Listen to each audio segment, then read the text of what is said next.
5 nights a week, country music fans across America tune in to TNN's Nashville Now. It has star power. It has great music. Well, you got that body. Memories of a love we had. And it has Emery. voted cable television's favorite talk show host in 1986. Ralph has single-handedly done more for country music than any other non-singing performer. The reason why Johnny and I and all of these stars are here is because of you. You're kidding. That's why last year, more than 75 of the top singing performers got together for a surprise salute to the man who had a hand in each of their careers. You've been #1 in my book for a long time. And I'm proud to be your friend. Your radio and TV shows have spread the word about our beloved country music to millions. And we all appreciate that. And we love you. We do. After 40 years in country music, it's evident that Ralph Emery has become more than just another interviewer. He's a trusted friend to the stars. His distinguished career, though, had quite humble beginnings. The all-night show in progress from WSM, our guest Marty Robbins and Loretta Lynn.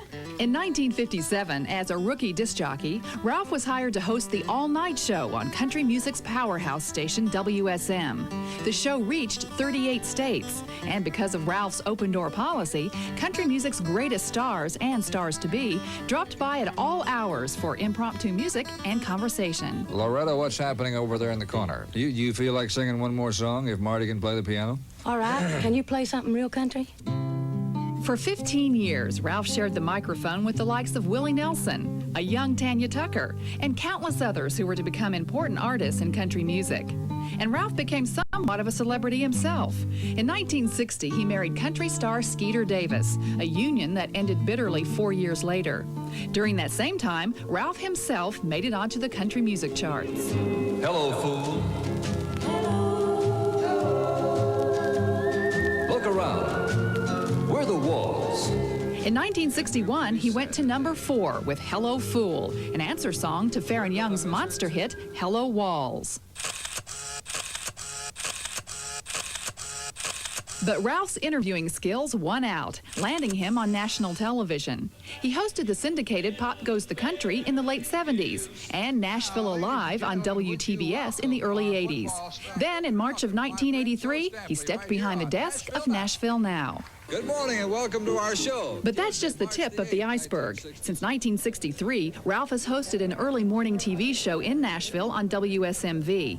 It's become the highest-rated local TV show in the nation, and it starts at 5:30 a.m., making Ralph's workday unbelievably difficult. Good morning. What do you think the 6:30 rock will be from NBC? And now, here's your host, Ralph Emery. Well, good morning, everybody. We welcome you. An hour and a half later, Ralph wraps it up. Well, I have one down and several to go. Now I'm going to go peruse my paper, eat my bowl of Cheerios, take my vitamin, and go back to bed. Here we go. This time, Ralph is headed for his office. He drives over 100 miles each day, so he takes advantage of his travel time by listening to books on tape. The first day that Carrie, the perfectionist, walked into my... But Ralph is a guy who can't keep his mind off business for long. Hello, Angie. What's going on? He spends his afternoons here, working on his syndicated radio show and taking care of business. Who's running this year? Jackie Jones. She's still running always. When his work is done, he heads back home. Well, home again, riggedy-jig.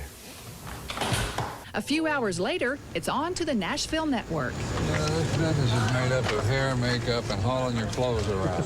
This is his punk country look. Yeah, that's almost my Don King look. And now, here's the host of Nashville Now, Ralph Emery. Welcome Welcome to the show. It's going to be... And after 90 more minutes of music and conversation, Ralph heads home one more time. Hello. His wife, Joy, always has dinner ready, but Ralph is not always in the mood. Keyed up for the show, and now I come home, and I really want to go... Yeah. It's a quiet time for Ralph to share his day with Joy. 5 hours later, he'll start all over again. Ralph Emery was born in 1933 in McEwen, Tennessee, a small town about an hour from Nashville. He was the only child of a hard-working mother and an alcoholic father whom he rarely saw. In a soon-to-be-published autobiography called Memories, Ralph tells how he focused his attention on the family's main form of entertainment, the radio. Is that you wrote that the reason you wanted to be a broadcaster was because you wanted to be somebody. Yeah. I wanted people to listen to me. I was, you know, when I was young and ugly and had industrial strength acne and crooked teeth, I noticed people never didn't pay a lot of attention to me. And I had a distinct Southern accent. I used to say white knight, right, fight, sight, tight. And I knew that in order to survive, that I was going to have to change that.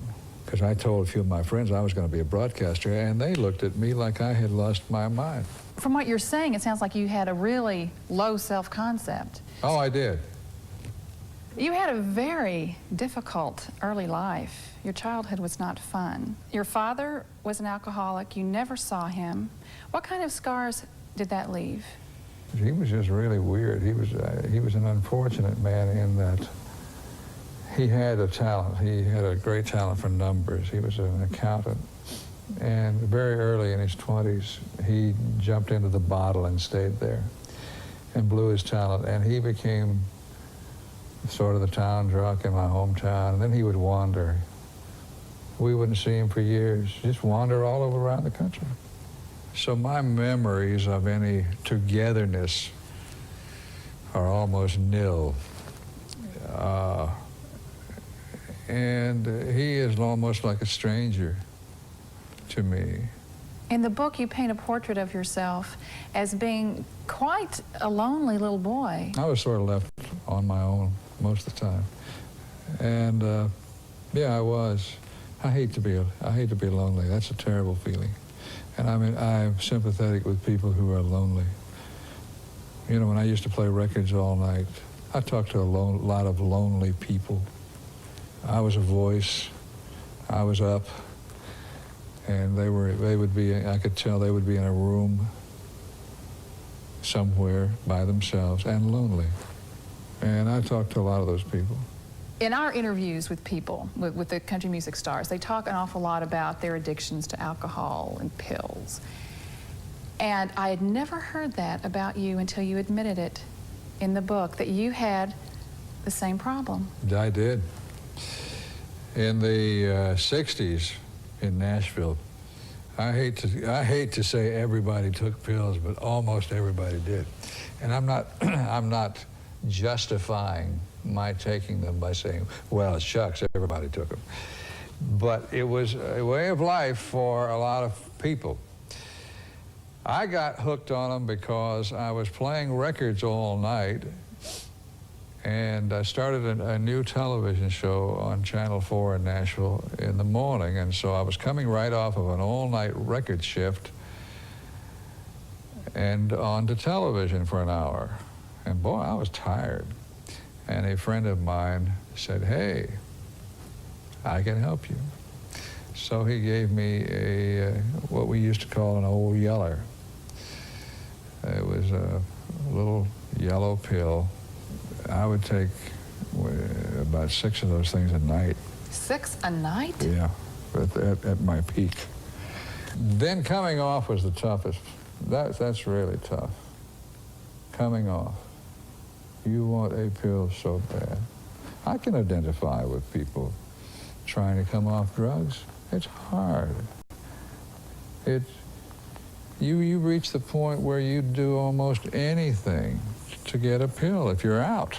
Why did you start drinking? You were obviously embarrassed by what your dad had been known as a kid. Okay, now we're getting into another phase of my life. I went through a heartbreaking divorce. I was married to Skeeter Davis. All the time I was married to her, I did not drink a drop because she didn't want me to. When that failed, and I didn't want that to fail, it broke my heart. I got into the bottle for solace, I suppose. And I really developed an attitude of I really don't care whether the sun comes up or goes down. I just really don't care. Life. And I read it, and tears came to my eyes. I did not really realize that I was that special to him, and I still find it difficult to believe. And I felt very blessed after having read that chapter. Ralph, how did she mend your broken heart? It was difficult. It was. It was very difficult because I really wasn't in the mood to have it mended. I just really didn't care. Women were off my list.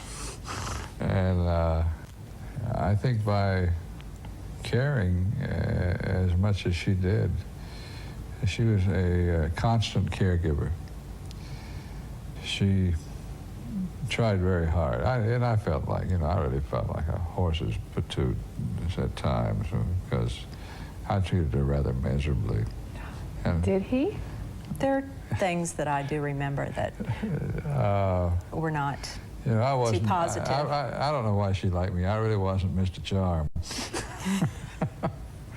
The day we got married, I backed out. You backed out the day of the wedding? Yeah. Oh, that's cruel. I'm thinking, I shouldn't get married. I'm not any good for this person. I don't know how to stay married, and I don't know how to make it work. There's some quirk in my personality. I shouldn't be married to her or to anyone else. It just doesn't work with me. Then also I got to thinking about all my debts. And I had become so devil-may-care that I didn't pay my bills. So I really didn't feel like a prime candidate for a husband. Then she started crying. Boy, that'll do it every time, won't it? Couldn't think of anything else to do. So He wouldn't listen to my arguments. So I said, oh, okay. But did you love her at the time? I don't know. I think I did, and I knew I needed her. But I didn't want to put her through the quagmire that I felt I was going to have to put her through. Did you think he loved you when he married you? I can't answer that honestly.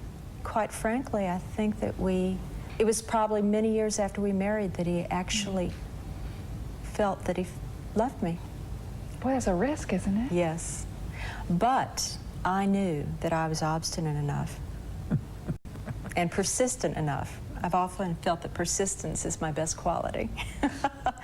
That no matter what, it would turn out all right. I'd make a go of it. You loved him that much? Very much. Willing to do anything. Wow. Adored the man, what can I say? What are the qualities that you found in him that you really like? From the depth of his soul, he's a very caring person. Ralph focuses on people, and if there's anything that he could possibly do to help that person, he'll do it.